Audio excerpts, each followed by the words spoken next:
So, we made it through one act of Prucon at long last. It was quite the journey, wasn't it? Well, today I would like to take some time to reflect on that, go over some of the episodes that I particularly liked, and I guess you can consider this a commentary track if you would like to, but it's going to be very informal. This is completely unscripted. So without further ado, let us get into the wrap-up for Act 1.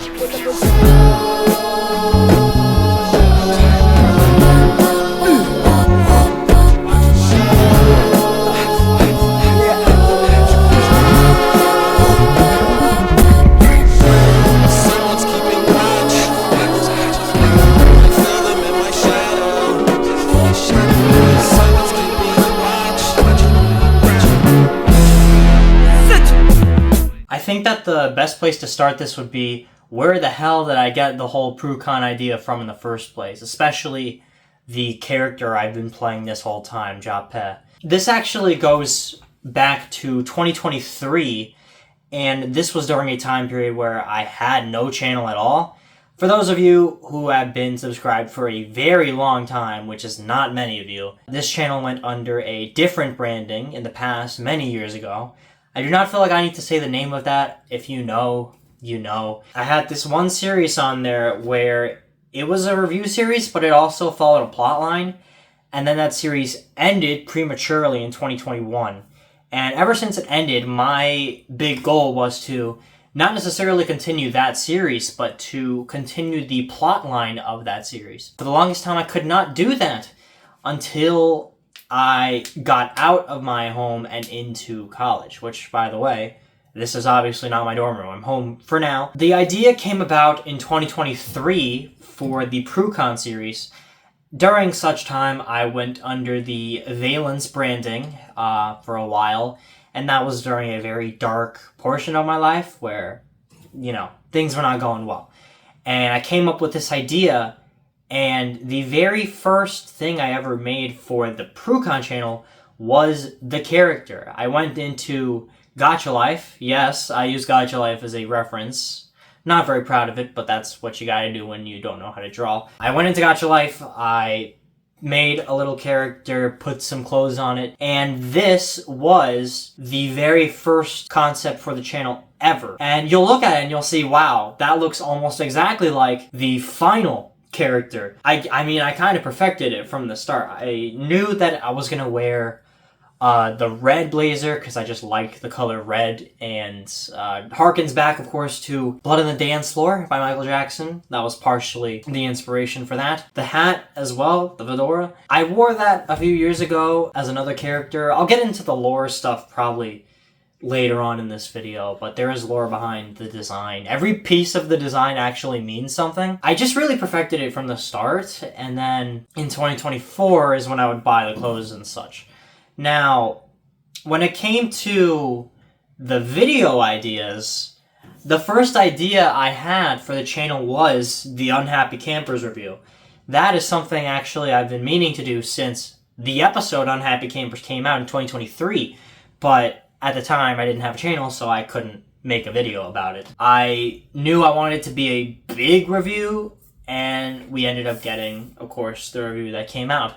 But since that is the final episode of the act, we don't have to worry about that right now. So let's try to go in chronological order, I guess. I Don't Ship Husker Dust was not going to be episode 1 of Prucon at first.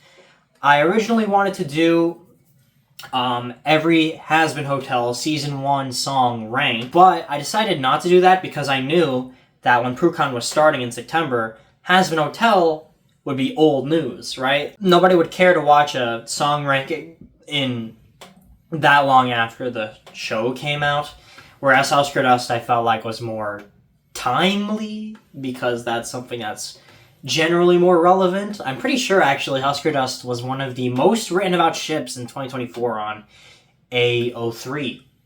Please do correct me. I think it's one of the most popular, but yeah. I started writing that episode in February, and this was when I was graduating high school, so it was very on and off. So it took me a long time to write that one, and I did not finish until July. So that was a very long writing period, mostly because I was not working on it a lot that time.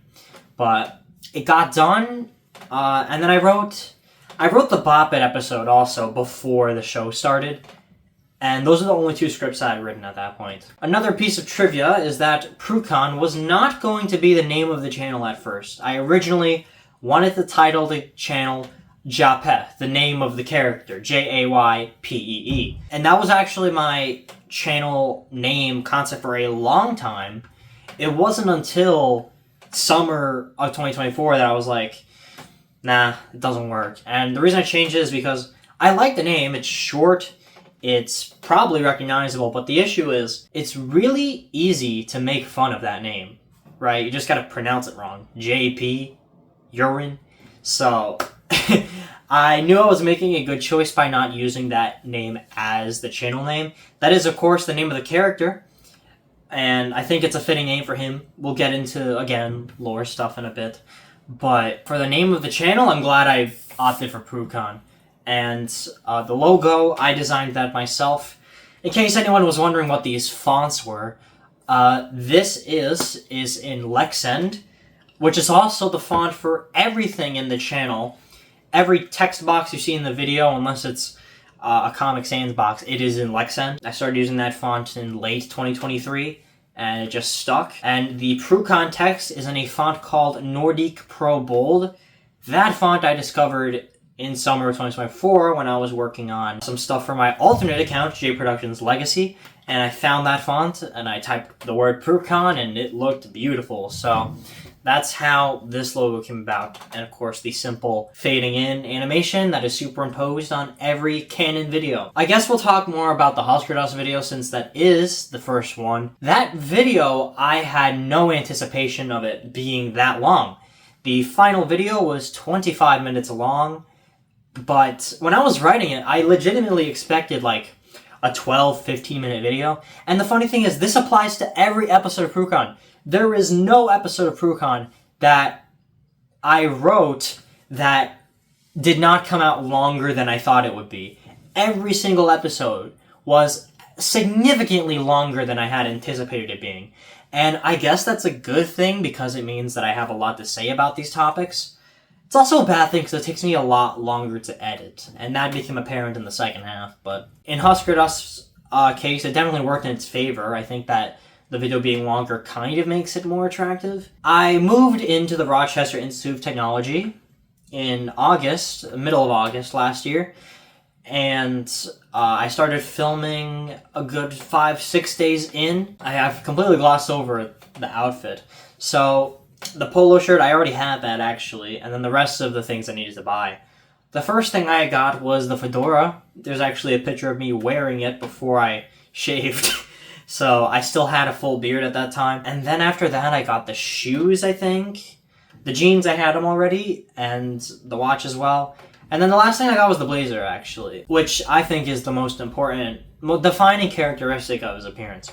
Anyway, the day I started filming was August 24th of 2024. So, and I did a majority of the shots on that day, and then on the 26th I did, like, the opening shot. And that was it until I had to do the epilogue, but I'll get to that. The audio recording for that episode had been done here. That was before I moved out. It was in July. So if you notice, like, slight differences in the audio quality of specifically Husker Dust, it's because I was in a different environment. Same actually for the Bop It video.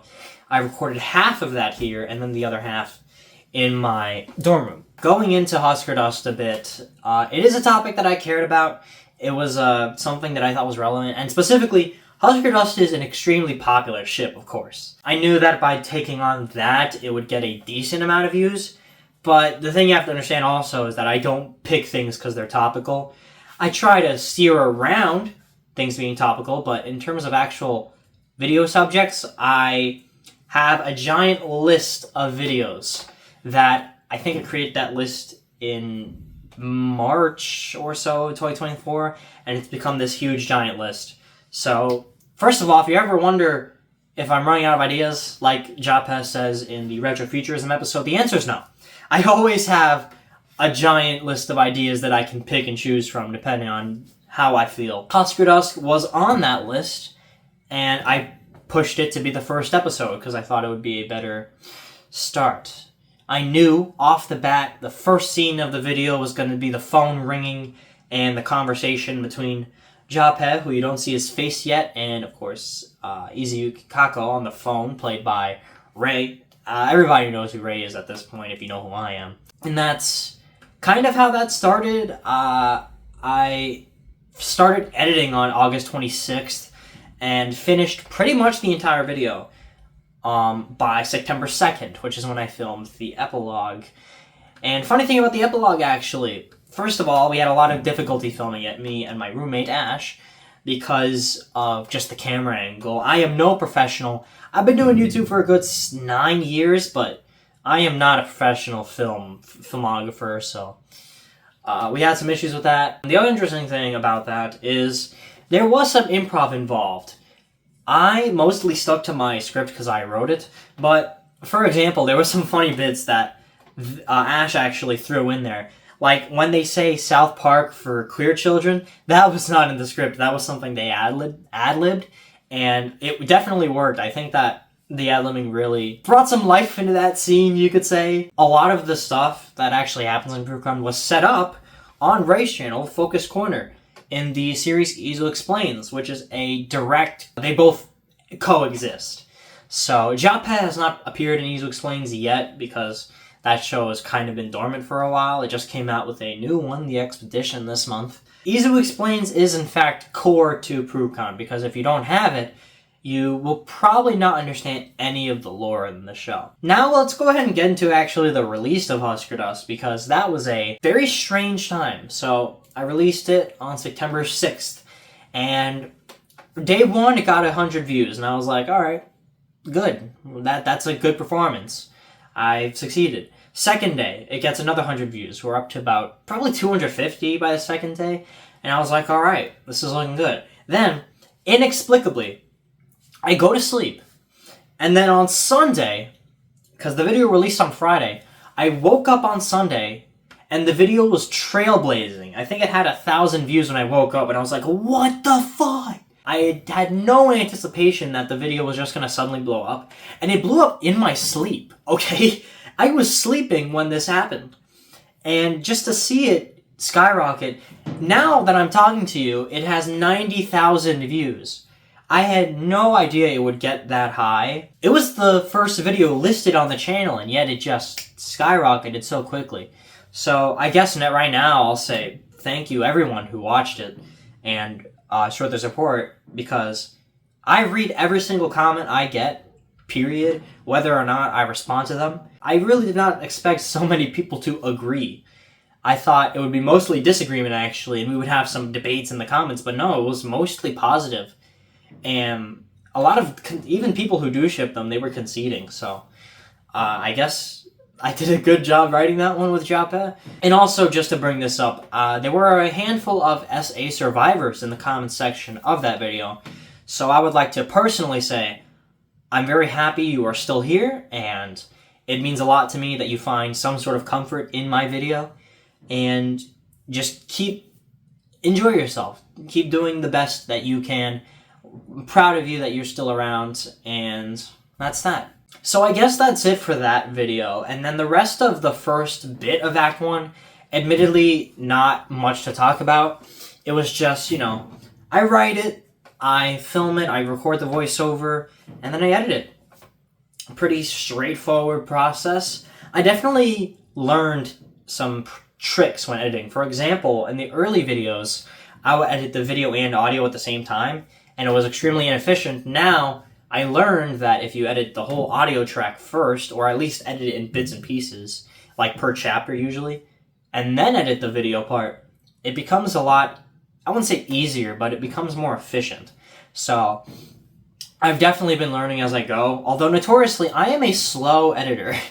I really have no editing speed, so that was a bit of an issue at times, but I got every episode out. I had a goal, actually. I wanted to get 2 Prucon episodes, full episodes out every single month.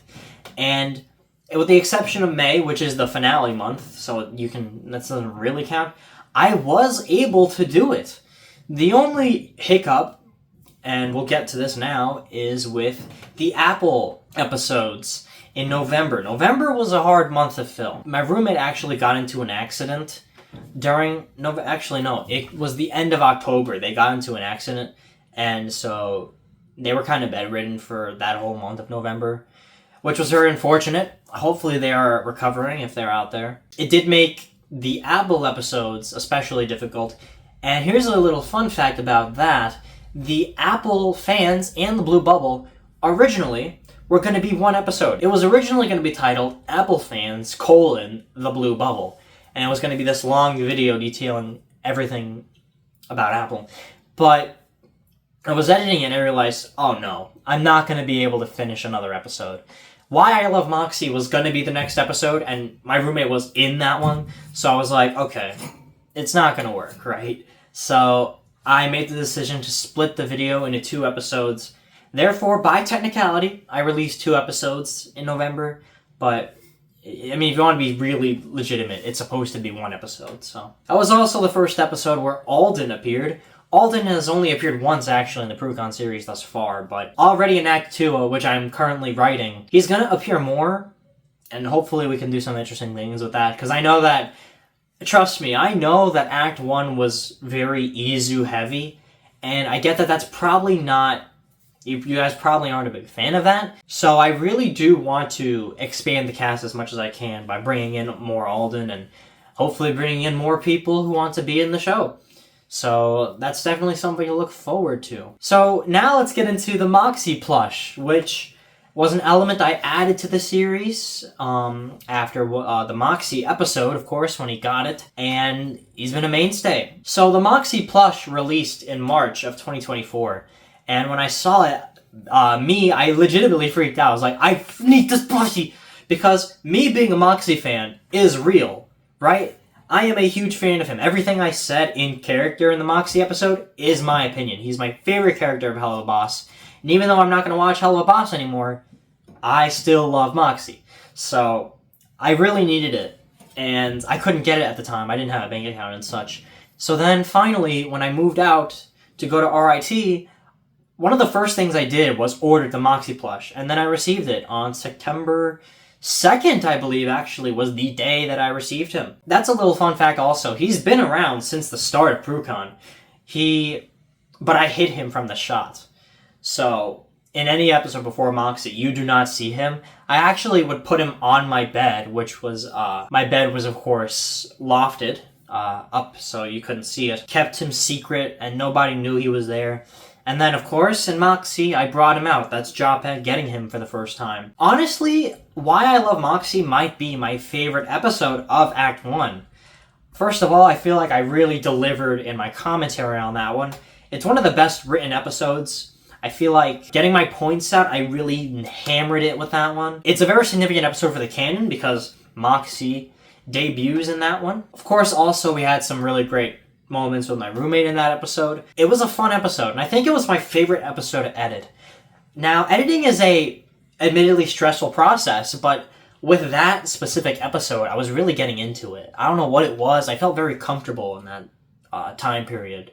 Early December. It was a good time for me. And yeah, probably my favorite episode. And then my second favorite is Villainous, which I'll talk about in a moment. Also, guys, I'm going to address the AI comments on the finale now, since there've been a couple of them, and I just want to get this out of the way. So, in the very first few episodes Moxie appeared, so Moxie and I think a little bit of Flags, it was me doing the voice, and I'll even play some clips here to prove that that was actually me at first. No more saying cuss words! No more saying cuss words! I was doing that using a voice filter, and that filter, by the time that Prucon started, was deactivated. I could not use it anymore, so I had no other choice at that point but to use a generated voice, and I started using that in the Flags episode, and kept using it until the finale. And because Moxie talks so much in the finale, not some people really came at me for it, And I would like to say I really never wanted to do that. It was always my intention to get a voice for him, like a Moxie, somebody who could do a Moxie impression, but I didn't know anyone. But Moxie will have a actual voice actor in Act 2. Now, he won't actually sound like Moxie, but I will give a canon reason for his voice change and all that. So you don't have to worry about that part. So, yeah, consider this my apology. I'm sorry that I used the AI voice for Act 1. It was something that I did as a crutch. I didn't have any other options at that point.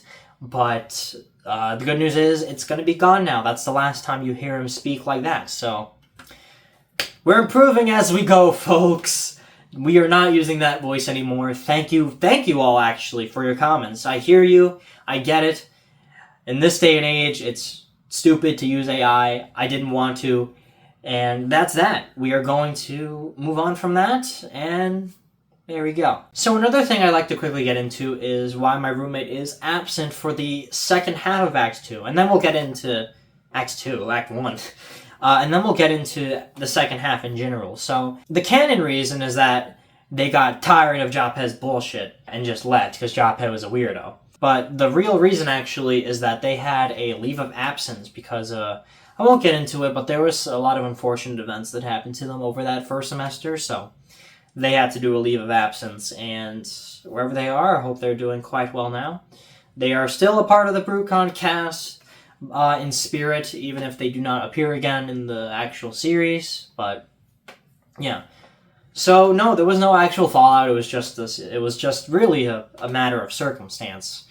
So that dorm room was just mine for that second half, that second semester. I was living by myself, and it was nice, I'll admit, but I will have a roommate for Act 2, and we'll see how that goes in the series. The second half of Act 1 was a lot more stressful on me than it was the first half, and that was mostly due to time constraints. I felt like I had a lot less time than I did the first one. And a lot of it boiled down to, first of all, I started Who Asked as a flawed premise. I started that episode late because I couldn't film when I was home. I was home for 3 weeks for, the holidays. So I came back, and I had to scramble to get that out, because the whole 2 episodes a month thing. Filmed that as soon as I could, and then editing took a week, which, Who Asked is one of the shorter episodes of Act 1. It was kind of sucky that it took me that long to edit it, but, to be honest, 1 week is about average for editing, but some episodes take a lot longer than that. By the time I uploaded it, on January 19th, I was like, shit, 11 days? How am I going to do a Prucon episode in 11 days? I was in the process of writing the next episode, Pro Footage Wishlist, but by the time I uploaded Who Asked, Wishlist was not finished writing yet. I wasn't done. So I had to scramble to make something, and I opted to do Japet Tries Not to Laugh. That was the video I wanted to do beforehand. It was on my list. It wasn't like literally a crutch. It was on my video list. I really wanted to just do that when I was under when I was under pressure. And I was under pressure at that point, so there out came that video. It's one of the least viewed for a reason. It's not even monetized because I'm in support of original creators. I'm not going to monetize a reaction video. I don't like reaction content. That is a parody. February also was probably the most stressful month of my first year because of the workload I had in February. That was a crazy, crazy workload. I had lab reports, I had assignments due every day for circuits. It was just a whole big fat mess. But, I did finish everything, so gotta be proud of myself for that, at least. That made Prucon really hard, and that's why Pro Footage Wishlist came out so late, on February 16th, which I usually try not to upload videos that late in the month, but, the first episode, I try not to upload it that late, but editing was slow because of all the damn work I had at the time. So, yeah, call me James Rolfe, because I have no time. Yeah, so out that came, and that episode was actually a really hard video to upload. That video was a nightmare to upload even. First of all, I made a typo in it, so I had to re-render it. Then, I uploaded the one with the typo instead of the corrected one, which really pissed me off. And then copyright! I featured too much Michael Jackson music in that one, and it got copyrighted. And that sucked. I had to go in and mute the songs out. I had to cut the songs out. Now, the good news is the original version, the way it was meant to be seen, is on Patreon, including with the correct typo. All of that's on Patreon if you happen to subscribe. But it pissed me off that that was not really the video that I wanted to make. It also kind of impacted how much time I had to work on the Villainous episode. But I will say, Villainous is my second favorite episode of Prucon for Act 1. First of all, Villainous is such a niche topic. You don't really hear a lot of people talking about it. So first of all, I got to talk about a show that I really liked. It was actually Ray who introduced me to Villainous in 2024, and I was like, yeah, this is really good episode content. I get to watch this and enjoy it. Secondly, a big deal, very big deal, it was the introduction of my official expression sheet for Japet, which was a commission by the same artist who drew the icon, and who I labeled the lead artist for Prucon in the Act 1 credits. Thank you, Abadud, for all of that. That was also a big deal. I'm very happy with the way the expressions turned out. Hopefully I can keep continuing to use them for a while before getting them updated, but that's what we're sticking with for now. I cannot draw. I have to pay people to draw for me. That's just how it is. I'm an editor, not an artist. And when it comes to editing, I was on a severe time crunch on that one. Probably the biggest time crunch I ever had was Villainous. And man, that was really hard. I had to even put out a emergency video saying that I might not be able to make it in time. It was called Whoops. If you saw Whoops, it was about the Villainous episode. And then I finished it the next day, and I was like, wow. I was legitimately proud of myself for doing that. Admittedly, though, I had to stay up until 2 in the morning that night just to make sure I finished it. And mind you, that was a class night. Like, I had to go to class the next day. I had to wake up at 7 in the morning.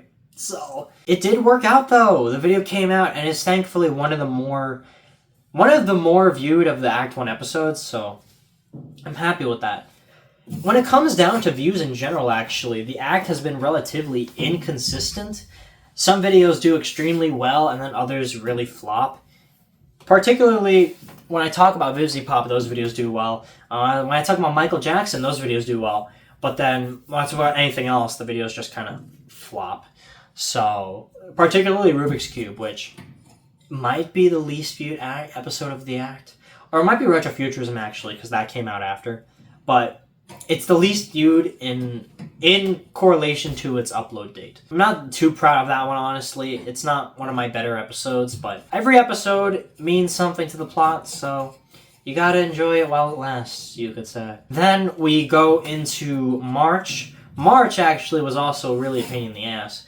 I had spring break. I was like, alright, spring break, we're gonna pump out some videos. And then only one episode came out, and that was the Violet First episode. It was spring break. Ideally, I could have edited that in a few days, but no, it took me a really long time. I finished it on Sunday, and then I went to class the next day, so not the most fulfilling of spring breaks, but I guess everything worked out in my favor. There was one episode in Act 1 that was actually a crutch scramble that I did not have in my video ideas list. It just came out on the fly. And that was Your Bonds Are Shattered, Sir Japet. That episode was written in, I think, half an hour. 30 minutes, me and Ray hopped on call and just very quickly churned that script out. And then I filmed it immediately afterwards. I knew at the time, it was March 24th or something, I could not finish an episode. I had no scripts written at that point, I don't believe. So I had to scramble on that. And it ended up being okay because I did actually need just a story-only episode at that point. I didn't have one yet. There were the transitional videos, but I really did need just a pure story episode. And I was able to do it just on the fly like that, you could say. I'm kind of proud of it. I think it really adds to the plot line, which we'll get into, but... So now we get to April. The Tyler episode. I wrote that script in January, actually. The original episode order, it was going to be Moxie, then Flags, then Who Asked, and then Tyler, Pilot. But first of all, I knew that 2025 was going to be the 10-year anniversary of Cherry Bomb. And then I wanted to see, well, when in 2025? April 13th. And then I realized, oh shit! I can just release the episode on April 13th to be a 10th anniversary special. And so, that's what I did. I made it the 10th anniversary of Cherry Bomb.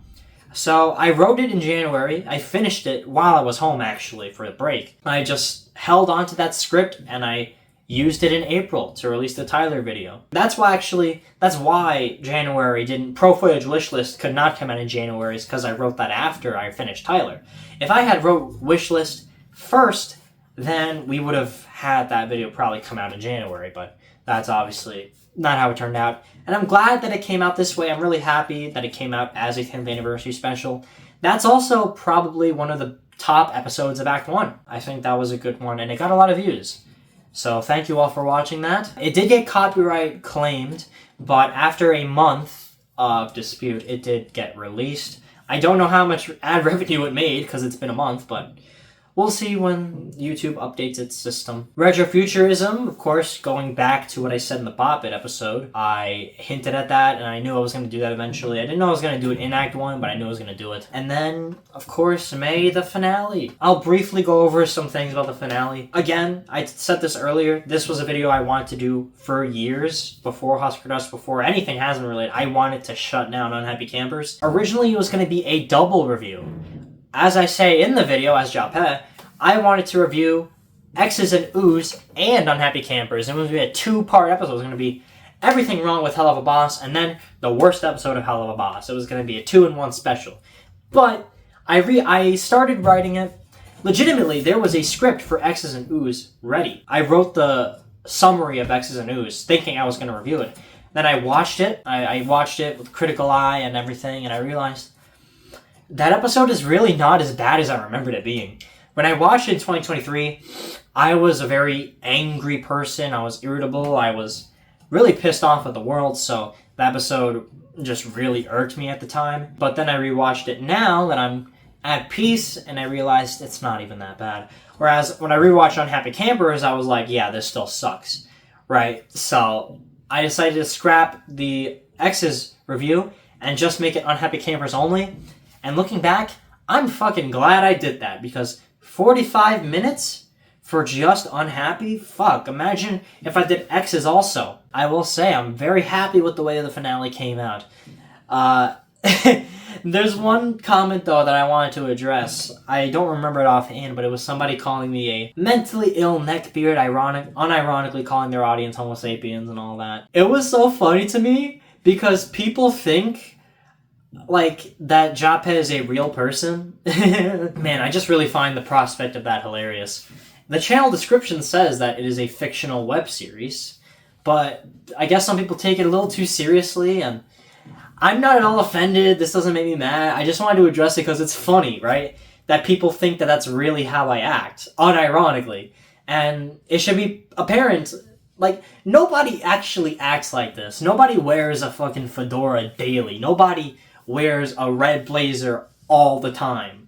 That's ridiculous, right? It's a character. It's funny to me, though. The way it was worded, it was hilarious. So, yeah, I think we've gone over all the episodes. I kind of glanced over the first half because it wasn't particularly interesting, content-wise. I, of course, have behind the scenes of all of the episodes, which are on my Patreon as well, if you're so interested in that. I included some clips in my credits. So now we get into the really interesting stuff. We get to talk about the lore! The lore of Prucon! There's freaking lore to it! So, ever since that first episode, there's always been this thing where it's like, he, I, Japet's constantly messing up his pronouns. When he's talking about himself in the past tense, he's like, well, that's just because I, and there is a reason I do that. It's not a slip-up, it is an intentional writing choice. I don't want to get too far into this, because this is going to be the primary focus of Act 2. I want Act 2 to be really story-heavy. Japet is pretending to be somebody else who passed away. And if you watched Izo Explains, you already know who that someone is. I'm not going to name drop him here. You will all meet him in Act 2, when he will be the antagonist of Act 2. Prucon doesn't have an antagonist right now. They are about to have one in Act 2, and he is an antagonist that I've had on the back burner for a long time, a good 3 years in the making. And I'm really excited to unveil him to all of you. It's going to be a lot of fun. He's going to be a big deal. I won't say too much, but essentially, yeah, Japet is pretending to be this other guy who died and that's why he keeps saying he, I, that's why his memory is all screwed up. It's because he doesn't really know what the first person experienced. He's acting like he knows, and that's why Izu has to catch him out all the time. That's kind of why Izu has appeared so much in Act 1. It's the setup to what's going to happen in Act 2, hopefully. This also correlates to the tagline of Act 1, which I added, someone's keeping watch. That someone is the man who died and is looking over Japhe, disapproving of what he is doing. He is the person keeping watch, and he's keeping watch through the apple. The apple that Japhe took a bite of in the Apple Fans episode. Our antagonist was involved in that apple. Unfortunately, the apple is gone now. I know, it's sad. I had to get rid of it before leaving college, but that is another thing, actually. That apple that I bit is the same apple you see in Violet First. It is the exact apple. And here's a picture of me with the apple before getting rid of it. I held on to that apple for months. And fun fact, it was actually my roommate who provided that apple. They legit just bought a bunch of apples from the store, and first of all, the part with me biting the apple was written at the time, so I was like, I'm gonna need to get an apple someday. And then they just came in with a good 10 apples. I was like, holy shit, you are the goat. That one apple is the same apple. I kept it in my refrigerator for months. Somebody once asked me if that apple was rotting. It was obviously decaying, but it had no smell to it. And that was primarily because I kept it refrigerated for that whole time period. It was just sitting in my refrigerator. And I guess the fact that it was refrigerated it stopped it from smelling badly. So it all worked out in my favor. And I got to use the same apple again. Izu thinks that Japhe is the guy he knew before. Izu had been friends with this character for, I think, canonically 7 years even. 6 or 7 years. And to see this guy, Japhe, pretend like he's him, but, like, not engage in the way that he used to, Izu thinks that Japhe's moving on from him, that he doesn't want to be friends anymore. When in reality, it's a lot darker than that, and Izu does not know what really happened, we'll say. But he will find out, and there will be some big climatic moments in Act 2, hopefully. I really want to take it in a more serious direction. Act 1, I knew it was going to be the lighthearted, chill, we're just going to have some fun, review some stuff sort of thing. Act 2, I want to make it dark, I want to make it serious. It really depends on what resources I have. It depends on what art that I'm able to get. Depends on my willingness to shoot, all of those things. You know, there's no guarantee, but my vision for Act 2 is going to be this really dark, serious plot, and we'll see if I can deliver on that. I don't want to spend too much time on the lore, because I kind of want it to speak for itself. I will, though, say something about Moxie. The Moxie plush is an omnipresent being. The Moxie plush knows everything about everyone. It's not associated with the antagonist. It knows who the antagonist is, but there's nothing that the Moxie plush does not know. He's not a threat to Japhe. In fact, I had that final shot of Moxie talking to Japhe. I don't want Moxie to be just the asshole. Moxie plushie was kind of substituting for what my roommate's old role in the story was when they were in the show, which was just to be a counter to Japhe's weirdness. You're like, dude, what the fuck is wrong with you? I wanted to have that character in there, but then they left, so I kind of pushed that into Moxie. Now, I wanted him to open up and kind of extend an olive branch to Japhe, so he's going to be a lot more chill in Act 2. And maybe we'll have another character who'll be like, dude, what the fuck is wrong with you to Japhe? Okay, I really need to stop this now because I just checked the timing on the camera and it is 47 minutes? That is ridiculous. I did not realize I was talking for that long. It's probably not going to be that long in editing, but wow, this has been lasting way too long. It was a big process getting it over with, but it's over now. It's a full, complete set. It's actually a very nice, rounded 24 episodes in the Act 1 playlist, which I'm a big fan of.